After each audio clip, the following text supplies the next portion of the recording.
दोस्तों UP police का जो आज एग्जाम हुआ उसके हिंदी के आंसर की यह है, नलिन और राजू शब्द निम्नलिखित में से किस शब्द के पर्यायवाची हैं? तो इसका जो सही आंसर है वो है कमल है। पूर्व और उत्तर के बीच की दिशा, इस वाक्यांश के लिए एक शब्द निम्नलिखित में से कौन सा है? तो उसका आंसर है ईशान। किस विकल्प में शब्द श्रुति सम भिन्नार्थक का सही अर्थ वेद है? तो इसका जो आंसर है ए पार्ट है। क्वेश्चन नंबर 58, निम्नलिखित में से किस विकल्प में शुद्ध वाक्य है? तो इसमें वह ऑफिस में बैठा मेरी प्रतीक्षा कर रहा है। निम्नलिखित में से पुल्लिंग शब्द का चयन कीजिए। तो इसमें जो पुल्लिंग शब्द है वो बिहार है। क्वेश्चन नंबर 60, निम्नलिखित में से किस शब्द का प्रयोग एक वचन में होता है? तो एक वचन में सोना शब्द का प्रयोग होता है। हे ईश्वर दया करो, रेखांकित शब्द में कौन सा कारक है? तो यहाँ पे संबोधन कारक है। 62, निम्नलिखित में से तद्भव शब्द कौन सा है? तो काज तद्भव शब्द है। 63, निम्नलिखित में से किस विकल्प में सभी शब्द तत्सम है? तो ऑप्शन ए नव्य स्वर्णकार, ये सभी शब्द क्या है? तत्सम है। इसके बाद चलते हैं क्वेश्चन नंबर 64 पे। रक्त रंजित शब्द में कौन सा समास है? तो यहाँ पे है तत्पुरुष समास। यहाँ पे जो समास है वो क्या है? तत्पुरुष समास। क्वेश्चन नंबर 65, क्यों, कब, कौन से सर्वनाम के उदाहरण है? तो इसका आंसर है प्रश्नवाचक सर्वनाम।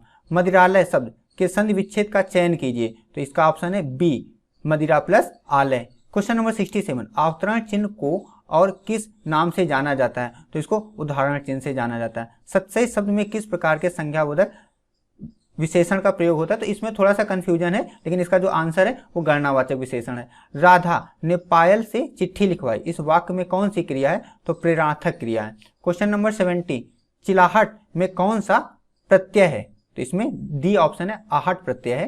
क्वेश्चन नंबर 71, अभिभाषण शब्द में कौन सा उपसर्ग है? तो इसमें जो है अभि उपसर्ग है। फिर तिल का ताड़ बनाना मुहावरे का अर्थ है साधारण बात को बढ़ा चढ़ाकर कहना। परोक्ष का विलोम है तो प्रत्यक्ष है। क्वेश्चन नंबर 74, चमड़ी जाए पर दमड़ी ना जाए लोकोक्ति का अर्थ निम्नलिखित में से कौन सा है? अत्यधिक कंजूस होना।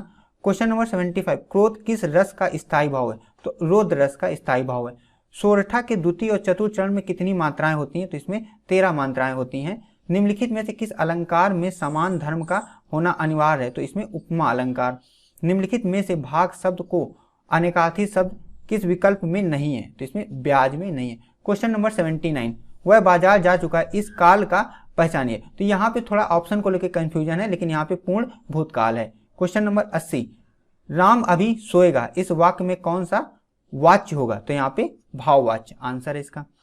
नेक्स्ट क्वेश्चन पे चलते हैं। तो यहाँ पे 81 से 85 इस पे बेस्ड क्वेश्चन हैं। तो जो 81 है उपयुक्त शीर्षक दीजिए। तो इसमें है भारतीय लेखकों की दुर्दशा। 82, भारतीय लेखकों की किस्मत खराब क्यों है? तो वो अपनी बात भारतीय शिक्षित पाठकों तक नहीं पहुंचा पाते हैं। क्वेश्चन नंबर 83, भारतीय भाषाओं के साहित्य के प्रति समाज के किस वर्ग में अरुचि की भावना है? तो यहाँ पे उच्च वर्ग में। क्वेश्चन नंबर 84, भारतीय भाषाओं के लेखक अमेरिकी, यूरोपीय तथा चीन, बर्मा, जापान के लेखकों से भी हीन हैं क्योंकि वे अंग्रेजी के मुंह से ग्रस्त हैं। 85, भारत में सुनिश्चित समाज कौन सा साहित्यिक पढ़कर संतुष्ट हो जाता है? तो ये अंग्रेजी। क्वेश्चन नंबर 86, निम्नलिखित में से कौन सी भाषा पश्चिमी हिंदी से संबंध रखती है? तो बांगरू भाषा। क्वेश्चन नंबर 87, निम्नलिखित में से नहीं कौन से प्रकार का रीतिवाचक क्रिया विशेषण है? तो निषेधवाचक क्रिया विशेषण है। निम्नलिखित में से समुद्र शब्द का पर्यायवाची शब्द कौन सा है? तो यहाँ पे रत्नाकर है। मेघ मेद श्रुति सम भिन्नार्थक शब्द का सही अर्थभेद निम्नलिखित में कौन सा है? तो बादल और यज्ञ है। स्त्री जो अभिनय करती है हो वाक्यांश के लिए एक शब्द चयनित कीजिए। तो अभिनेत्री होता है। मानसरोवर किस रचनाओं का संकलन है? तो प्रेमचंद है। क्वेश्चन नंबर 92, मीराबाई किसकी शिष्या थी? तो संत रैदास की शिष्या थी। तो इतने क्वेश्चन हिंदी से क्या है जुड़े हुए हैं जिनकी यही आंसर की है। Thank you.